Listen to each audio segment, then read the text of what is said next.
Okay. Welcome, everyone. To all the newcomers, welcome. We're glad to have you. My name is Duke Ryder, founder of the Tenacross Project, senior advisor to the president at Arizona State University. And this is, I think, our 5th or 6th climate summit in a city along the 10, and we're just delighted to have you all here with us. For those of you who don't know what Tenacross is all about, we would make the case that if you drove the 10 from LA to Jacksonville, you would see the future of the country. You would see where we're going to have an energy transition, where we're going to have to deal with water, too much or too little, usually too little out here where we are, migration, global trade, big ports like LA, Jacksonville, Houston, what's going to happen with that, and governance. You've got the 3 largest states along the 10, and a couple of them have different ideas about what the future of democracy looks like, which we're going to talk about tonight. So we figured this transect is an exemplar if you're looking for indications about where the country's going, which is why we're going to have a discussion with Ron Brownstein tonight from The Atlantic and CNN. And I've just had a little bit of chat with Ron both before tonight and now, and I know you're going to enjoy this discussion. Very personal, very open, and I see some microphones here. We'll try to reserve a little time for questions. So, Mr. Brownstein, thank you for coming. Thanks for having me. You know how people sometimes say you didn't get the memo? Apparently we both got the wardrobe memo here. Yeah, how about that? It's like, there's no question about not getting the memo. So my staff is saying, oh yeah, it gets worse than that. So I sat down like this with the president of Rice University, and we had on exactly the same socks. Oh boy, that's yeah. Proving that public and private institutions can get along. Exactly. Right?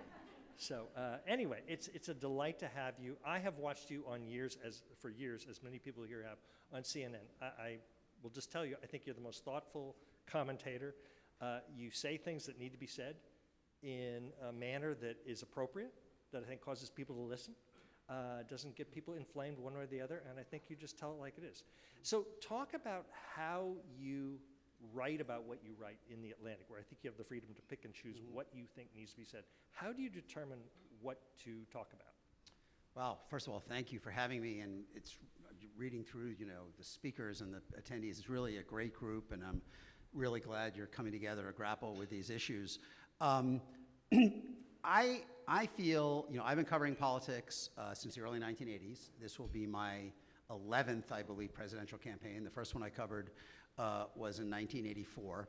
And I've written several books, and I've written thousands of articles, and I've been in, probably hundreds of campaigns, individual races at this point.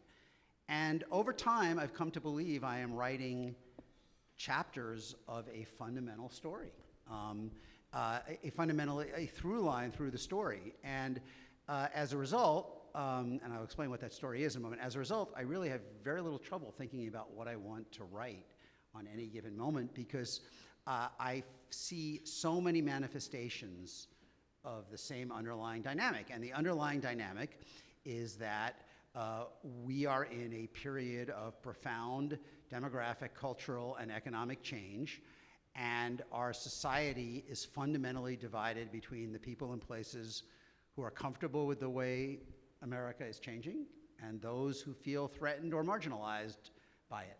I've called this the coalition of transformation and the coalition of restoration.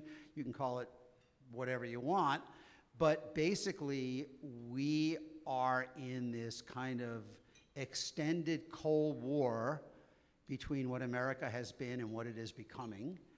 And neither, this goes beyond your question, but in many ways, the Democratic Party coalition looks like America in 2035. The Republican Party coalition looks like America circa 1997. But neither one of them is exactly America 2023, which is one of the reasons why our politics are so precarious. But basically, I do believe, I've always tried to cover politics, as I say, from the outside in, not the inside out. I've never written a book about kind of how campaigns are fought out or who fought with who in the, in the war room. I believe that our politics is a dialogue between the political leaders and players and the society around it, you know? And in many ways, it is the big structural changes in the country that have much more to do with the kind of outcomes we get in policy and politics than the tactical decisions that are focused on mostly in the press.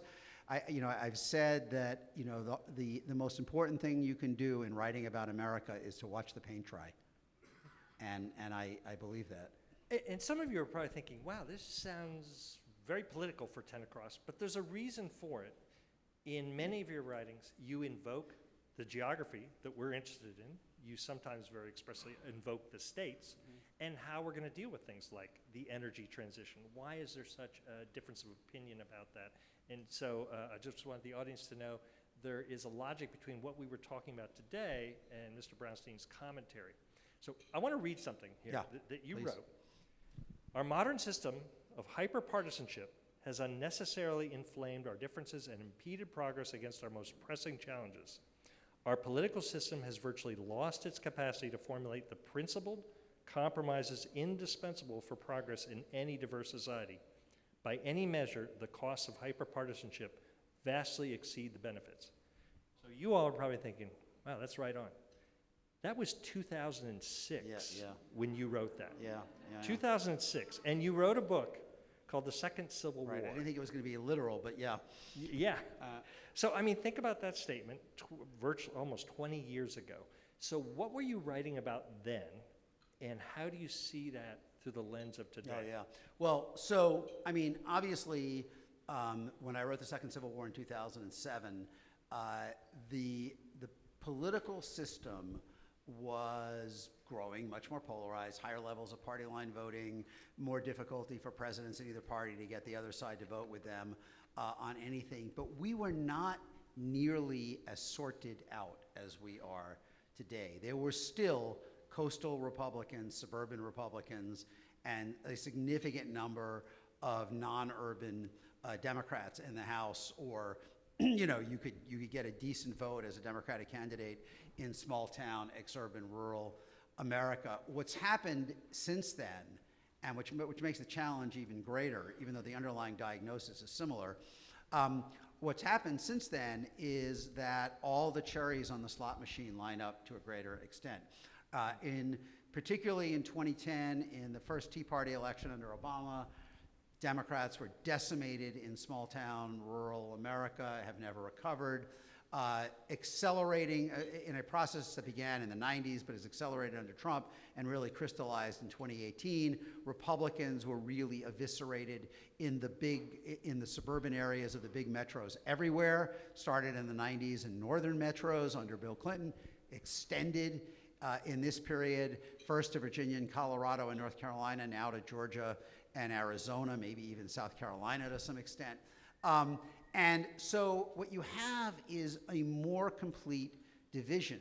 The coalitions, the two-party coalitions, are really representing at this point not only different visions of America, but different versions of America. Like I said, I mean, if you look at the share of self-identified Republicans who are white Christians, who own guns, who are married, it looks like America in 1997. It looks a lot like America. If you look at where they are, where Republicans are strongest, it's in the places where manufacturing, ag, and energy extraction are the strongest. If you look at where Democrats are the strongest, they are dominating all the metros that are getting the most venture capital and are the furthest along in the info age. And this is a really challenging dynamic for the country, because it's not clear we have ever had the parties arrayed quite this distinctly, and I don't think we have at any point in our history where the parties are so clearly representing, as I say, not only different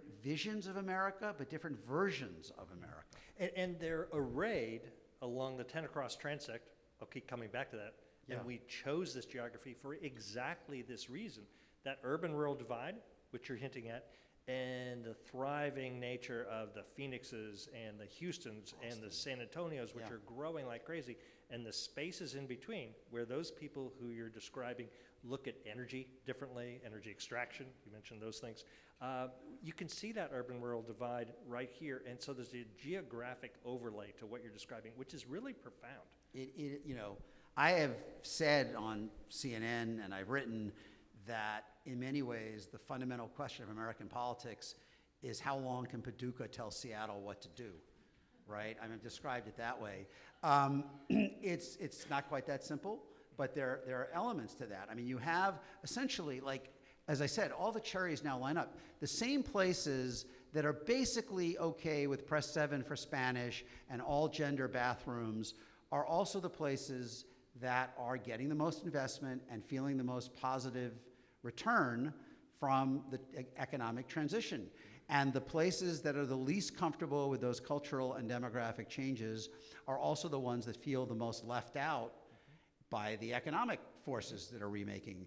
And so you put all that together, and it becomes this, first of all, very, as I'm sure we'll talk about in a minute, very difficult to find common purpose, even on common challenges, right? I mean, you know, climate change is threatening Texas every bit as much as California, and Arizona every bit as much, and there are very different, you know, political responses to that, which are not changing nearly as much as you would expect, either from the harm or the other side, the upside, the jobs and investment. Right. That's not changing it. Right. You know, these are very difficult to change. And I would just say real quick before you come back, is that on many of these issues, a real big part of the problem is that politically, it's almost impossible for one party alone to do the things that have to be done. I mean, like, you know, if you think, the coalition politics do not allow Democrats or Republicans alone to solve most problems, because, and not even solve, because you don't solve problems, you manage most problems, because it requires you to do things, almost everything, immigration, budget deficit, whatever. It requires you to do things, some things that are objectionable to one side or the other, and that's why one side can't do it alone. The only way to do them is everybody holds hands and jumps. Like George W. Bush was right about immigration in 2006. John McCain and Ted Kennedy were right. That model applies to a lot of things. But what I worry about is that we are living through the 2 decades before the Civil War, not in the sense that we're necessarily going to start shooting at each other, although I don't rule that out entirely, and I'm not being facetious at all, but more in the sense that if you look at the 20 years before the Civil War, the big story was that there was no issue and no institution that could transcend the sectional divide. Everything sundered on that rock. Why is there a Southern Baptist Convention, right? Because the Northern Baptists didn't want to countenance slavery, or were too critical.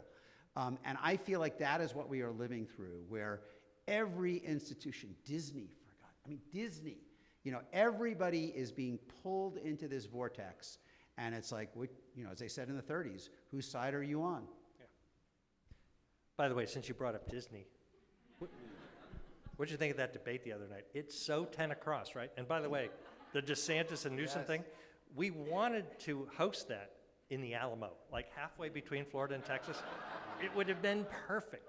But I was quite disappointed. Actually, I was disappointed. Well, I was disappointed. I think, so, you know, essentially, to me, as I wrote in The Atlantic, the point of the debate was, the only real takeaway from the debate was how wide the divide is growing between red and blue.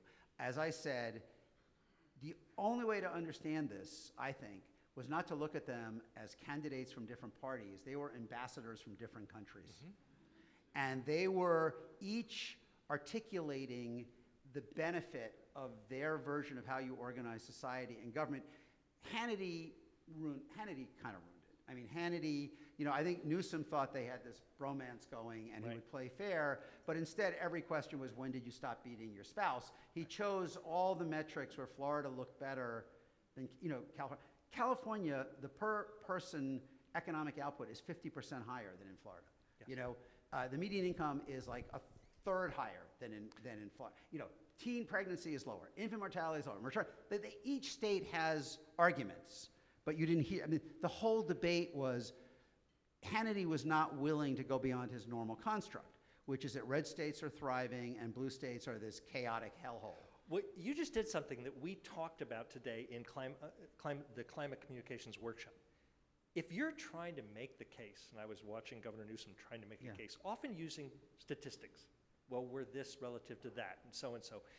To make an argument, how do you build a narrative? Is it through data, which we talked about, that is so persuasive people say, oh, you got me there, I guess I'm on your side. No, that isn't gonna work. That isn't gonna work. So if you're thinking about, as many people in this audience are, about how to convince people to get on board with the things we have to do because of the clear impact of climate change, how would you imagine making that argument? And you talk about it in your writings, especially around energy, as I've seen in this court. No, the energy, look, I mean, the magnitude of the challenge is underscored by something we touched on a moment ago, which is that A, red states are getting hit by climate change just as hard as blue states, and since the red states generally congregate south of the Mason, you know, maybe even we harder. We know them well, they're our friends. Maybe even harder.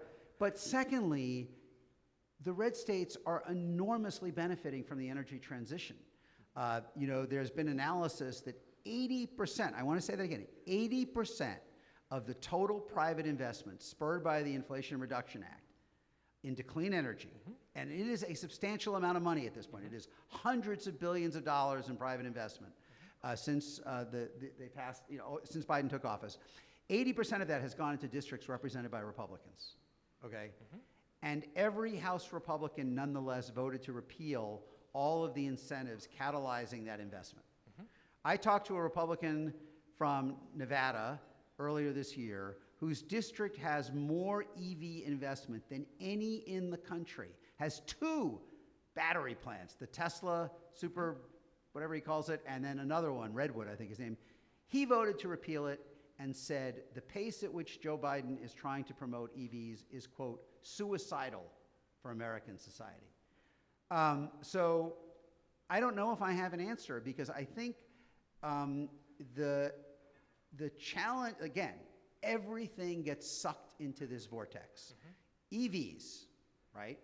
You now have a concerted, like relentless pile driver effort by leading conservative voices, including the top 2 presidential candidates, not to mention all sorts of Fox hosts, to convince red America that EVs are are plot by coastal weenies to take away your freedom and your truck. Right?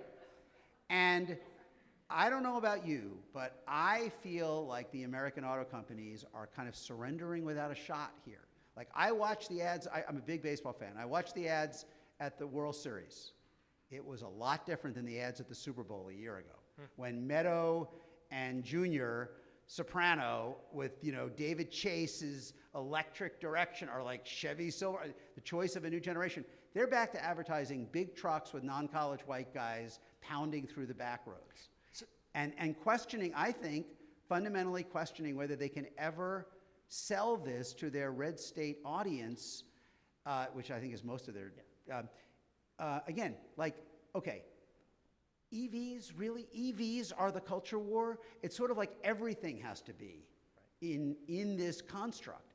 And so it becomes really hard for me. I mean, I don't know the answer of how you pull it, because you have both example of harm and you have example of benefit, and you're still, like, Marjorie Taylor Greene's district has this giant solar, I mean, maybe the biggest solar investment in the US. She's not exactly slowing, you know. I mean, her interest in solar is whether it can power space lasers. Can it? You know, I went to a conference in the Jimmy Carter presidency that was about funneling solar energy from space lasers down to power the US, so maybe she was ahead of her time, I don't know. Well, it's disappointing that you're not going to give us the answer in the way out of this. But, you know, this is, I'm sure you know the book, What's the Matter with Kansas? What you're describing is that. Why do people vote not in their self-interest? But the reverse is true too, right? I mean, like, if you go to Silicon Valley, or you go to Bergen County, or you go to Oakland County, Michigan, or Montgomery County, Pennsylvania, all of these people know that Democrats are going to raise their taxes. I mean, and they're winning these counties by bigger margins than they ever have. I mean, values are trumping interests on both sides of the income in terms of, you know, how our policy is dividing. But like, here's the issue. To me, the issue is, okay, look, we've always been divided as a society. We've never been a monolithic society. Obviously, we had tremendous, I mean, I quote in that Second Civil War book 15 years ago, Thomas Jefferson talking about, compared to the founding era, people would cross to the other side of the street and avert their eyes so they didn't have to tip their hats to people on the other party. And so we've always been divided. It is true now that our divisions are organized into our parties more thoroughly than ever before. I mean, Jacob Javits and Jesse Helms were Republicans. Richard Russell and Hubert Humphrey were Democrats. So now we have this added second dimension. Not only are we divided, our partisanship reflects our divisions more than it used to.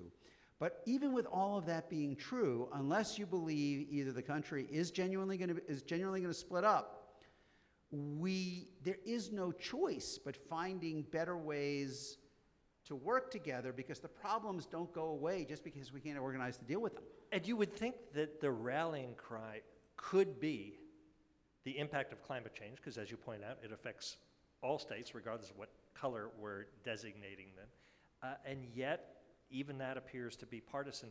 You also mentioned way back when, 2007, that media was bifurcating, right? People were hearing, just as we now know, just what they want to hear. That was 2007. That's more true. Right, isn't 20 years later? Well, you know, I mean, like, basically in the... And by the way, knowing that you're part of media, so you can speak authoritatively to this. Well, yeah.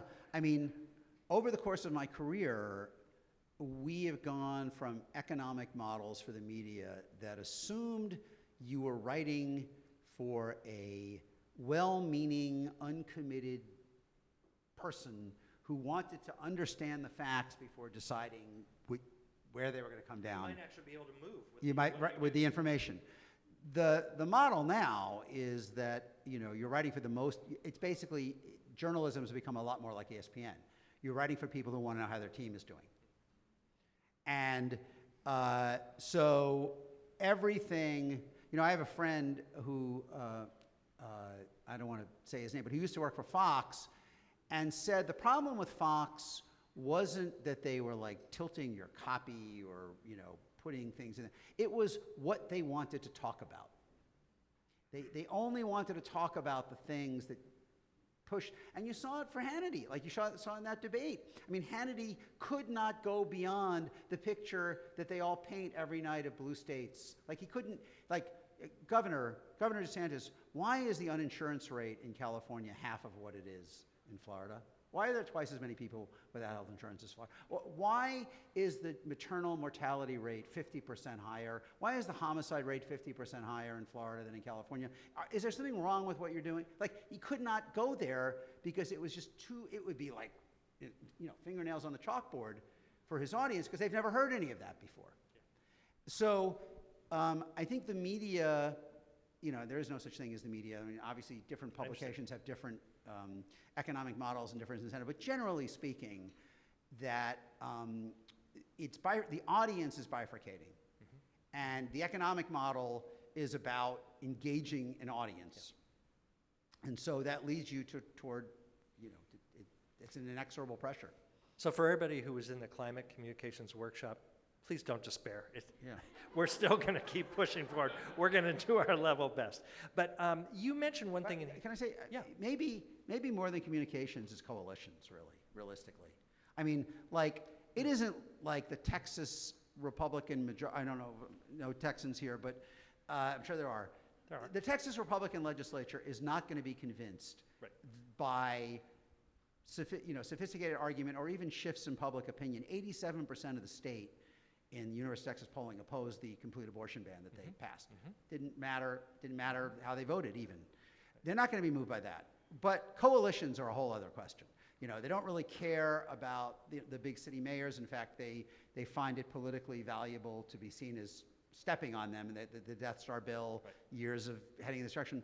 But, you know, there are now a lot of people making money off of renewable clean energy. Texas is an enormous producer of wind, of solar. It is, and there are jobs now, and there are people. And that may be, even though it hasn't yet, I know there are people who, there are environmentalists who believe that the Inflation Reduction Act over time will be the Defense Authorization Act. And the idea of the Defense Authorization Act is that every CD in the country has a project. And that's how it passes, because there's the Alabama 7, whatever, they're building something for a tank. And in Washington State, Boeing is building something for a plane. And that they thought that the Inflation Reduction Act would ultimately be that for climate.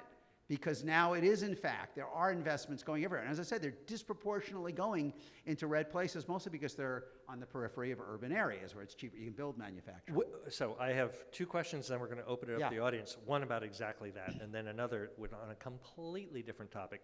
But the structural situation of having both in state legislatures, my own, let's say, for example, in Arizona, we're an urban state. Because one city dominates the population, which is urban, but the rest of the state is very rural. Our legislature reflects the rural. In Congress, you've got the Wyomings versus the Californias in a way, and our federal arrangement doesn't really reflect the country. If you have that kind of structural situation, which is only going to increase as the cities grow and do what they're doing, how do you see us overcoming that? I actually see that. I don't know that the overcoming is hard. But that is ultimately the tension. And I have not studied this enough to have a definitive opinion, but it seems to me that we are at one of the widest disparities between economic and political power in our history.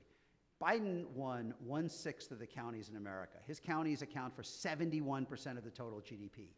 He won 91, I believe it was, of the 100 largest counties, and something like 89 of the 100 counties that produce the most GDP. This is all stuff from Brookings Metro, who I'm sure you've interacted with. And where's Tracy representing? Yep. You see, I'm not stealing it. I am not stealing. Some of this they did with me, but I always give full credit to Mark and the team. Thank you, and Amy. But for all the reasons you say,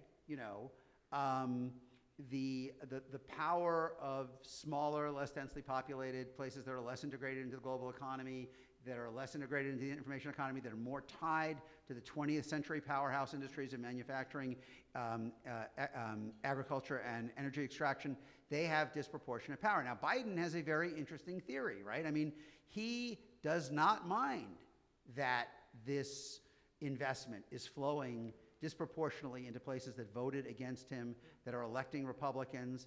He believes that this is the long-term solution to polarization, is to make everyone feel as though they have a stake in the emerging economy, and that manufacturing is a more likely vector on which to do that than the information age stuff, the tech stuff.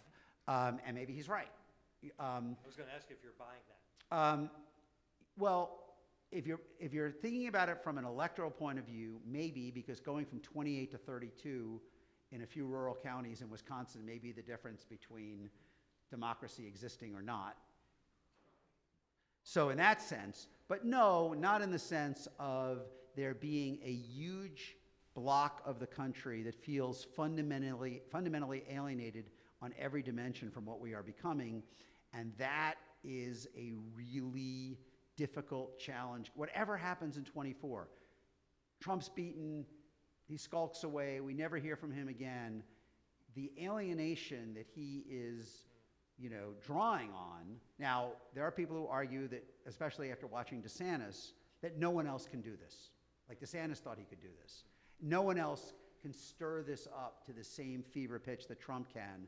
And I think there may be something to that, but boy, my view about politics has always been that it's demand side. Like if there's an audience, someone will supply, and there is an audience. We're learning that. Right. Like on issue, again, EVs are basically like bathrooms now. Like the bathroom, or trans girls. There's one trans girl in Utah playing high school sports, and they had to ban her. there's an audience for the idea that America is evolving in a way that is disrespecting and marginalizing me.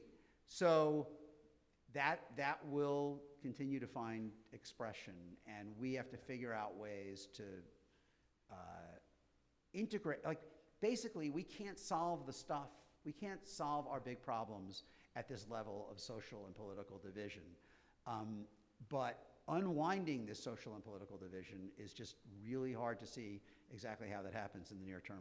Well, we'd love to stay with you on this topic because we didn't pick this geography for no reason. It's highlighted here, Yeah. right? You've got 3 largest states. And by the way, do you think, given this, I guess I had 3 questions. Can California maintain its position as a leader around environmental sustainability issues in this kind of environment where, as you've written, it's being attacked for the kinds of regulations it has on air quality and vehicles and other things? Can California continue to be that beacon? Because in some ways, Texas is doing some pretty good stuff around wind and a variety of other things. They have a different version of what democracy might look like, but they're also trying to do in the margins, or maybe they're not thinking about it enough, that are really sort of good for the environment. Can California maintain its position? I think so, actually. I do, because I think I think, and I've written this, I think the red states have long thought of themselves as a common bloc. Mm-hmm. I think that has intensified to a point where they now think of themselves as a nation within a nation, and that is scary. Mm-hmm. But I think the blue states, much more than 20 years ago, far more than when Bill Clinton was president, even far more than when Obama was president, are beginning to think of themselves, and the blue metros in the red states. Yes. They are beginning to think of themselves as the architects of a different model. We have said, the cities have sort of become the laboratories of democracy in a way. And I know this conversation is getting very political, but we're dealing with the chief resilience officers of the cities represented here, and they are, let's take Texas. We've got San Antonio, we've got Houston here, there's Dallas, there's other cities. They're obviously of a very different persuasion. Yeah, well, look, and again, not to be too political, but we are seeing systematic efforts by red states to supersede and preempt the authority of blue cities. Exactly. And if Trump wins, that will be taken to the federal level to he is talking about sending the National Guard into blue cities over the objections of mayors to not clear exactly what, fight crime, or just, the Atlantic, we have a special issue on what a second term would mean. And my piece is basically on this, will be out in 2 days. Can I just add one other point about your geography? This is the nation's nursery. Yes. Right? So I remember writing this a couple years ago. Any of you ever look, I don't know if you know the Annie Casey Foundation, and they put out a great book called Kids Count, where they rank the states on all sorts of measures of child well-being, okay? And if you look at the states at the top of their list every year, there's an interesting problem. It's all the states with no kids. It's all kind of the northern tier states where, there just aren't that many kids. Like the kids, the large number of kids are mostly down here, and their results for child outcomes are much less rosy. It's great that the 40 kids under 18 in North Dakota are thriving, but the 4 million or whatever it is in Texas, or Louisiana, Georgia's slightly. You got to figure out a way to bring in Georgia because they belong in your. We're really not obsessed with the highway. So Georgia's in, Las Vegas is in. Yeah, right. Nevada and Georgia especially. We'll take care of that.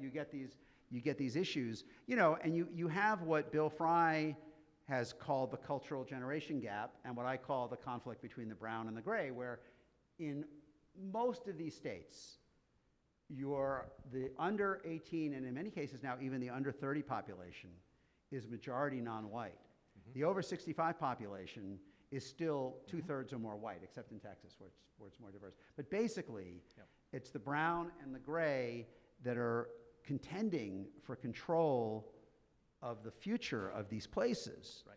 And a lot of what you are seeing when you're talking about different versions of democracy are the gray laying down sandbags to try to prevent this rising tide of demographic change from shifting the balance and producing very different outcomes. And again, another reason why we selected this geography, because of that topic. Okay, we're going to end on a complete 180.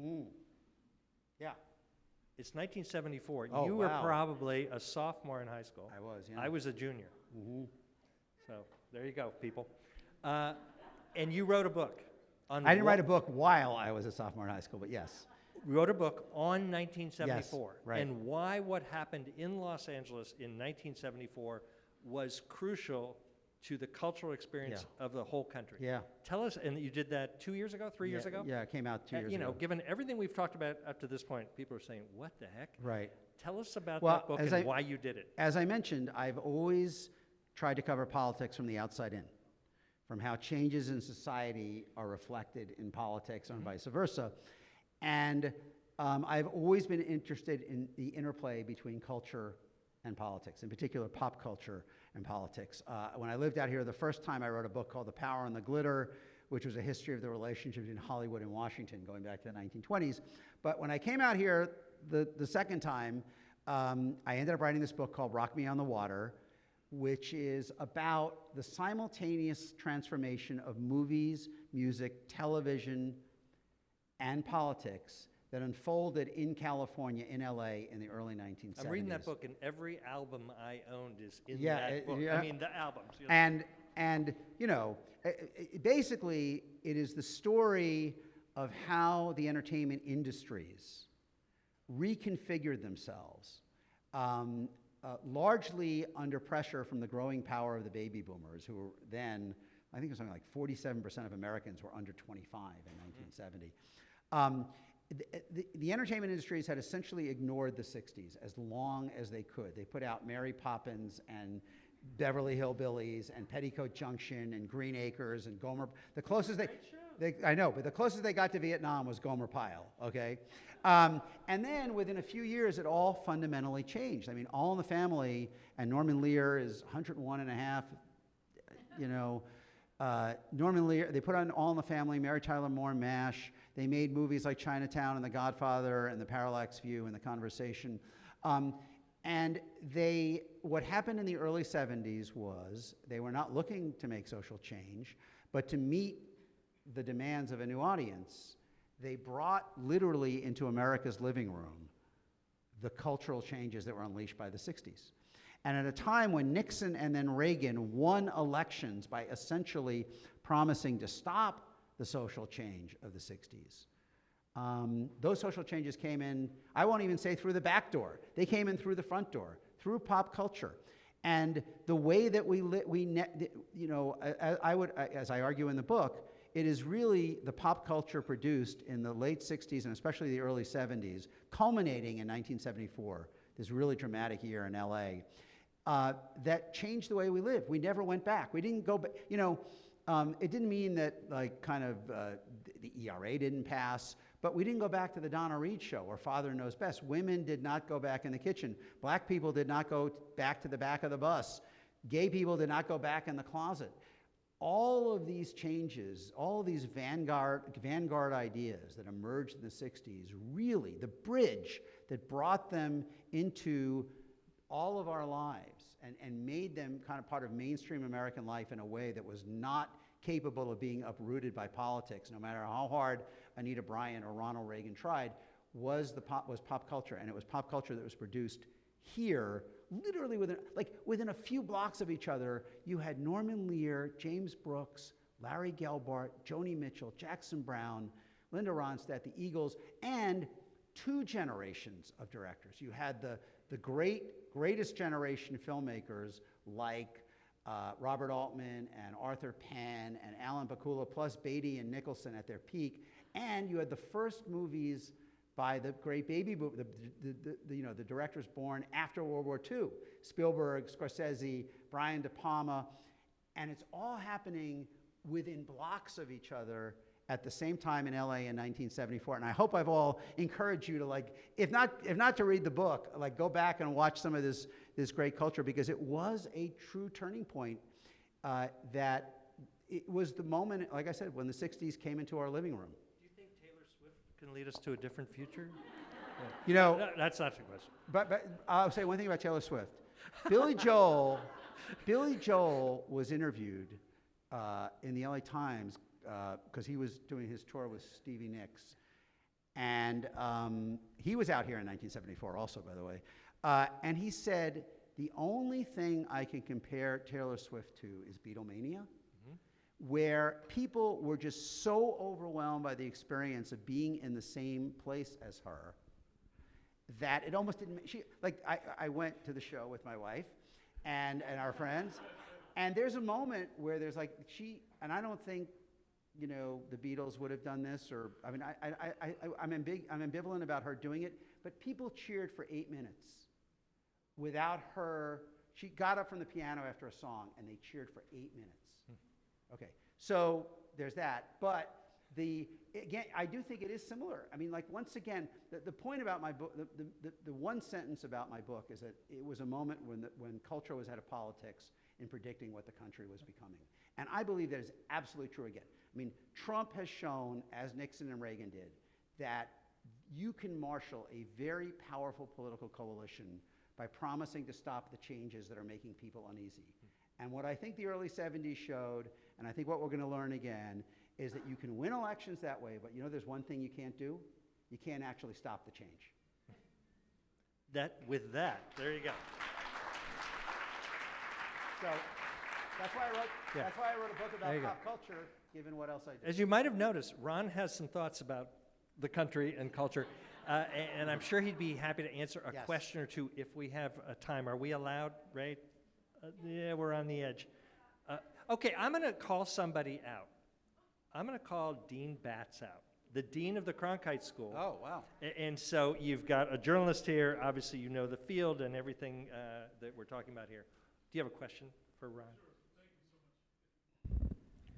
Thank you. I actually have lots of questions, but I think the one that I want to hone in on most is something that I've been talking about a lot, is that the importance of journalism and the role that journalism can play in binding us all together and really being a pillar for democracy, and how we have perhaps lost our way in terms of what journalism was intended to be when it was enshrined in the Constitution. And the journalism and the model that evolved over time really got us away from truly being a part of communities and covering communities, and really, you know, got us away from being in conversation with communities and instead more speaking one way to them. And now we desire that to have that conversation, to have that relationship. Is it too late?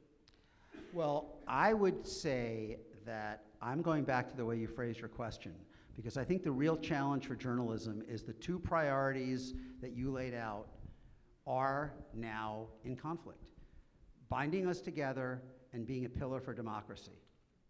Okay, we are now in a situation, and again, apologize, it's kind of a nonpartisan audience, but we are in a situation that we have not been in since before the Civil War, where the dominant faction in one of our two parties is not committed to American democracy in the way that we have understood it. I don't believe that's been true since John Calhoun was the dominant figure in the Democratic Party before the Civil War. And is it, you know, in many visions of journalism, it is, you know, biased or unfair to basically say that we are looking at something we have not seen before. And I think we are. And I think journalism, above all, our number one responsibility is to tell the truth as best we can perceive it, because we don't, you know, it's through a glass darkly and all that. We don't, but I have no problem with always giving voice to different perspectives and giving room, but you cannot let that first goal of binding us together outweigh the second goal of being a pillar of democracy, because they may be in conflict in a way that we have not seen them before.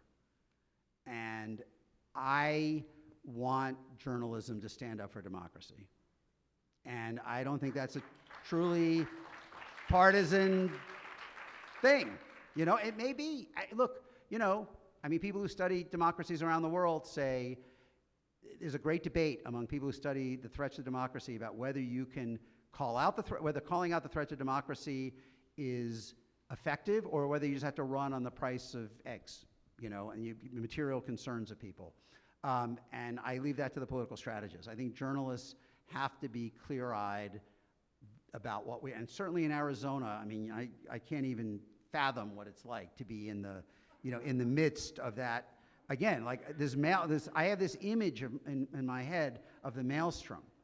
And, you know, there's Disney, there's Apple, there's EVs, there's windmill, there's everything. Everything just gets pulled down into that. And you end up, you know, either on Laura Ingraham or on MS. I mean, like everything is just, and that was the story about the decades before the Civil War, where, like, you know, the example I use, and you will appreciate this is actually very relevant.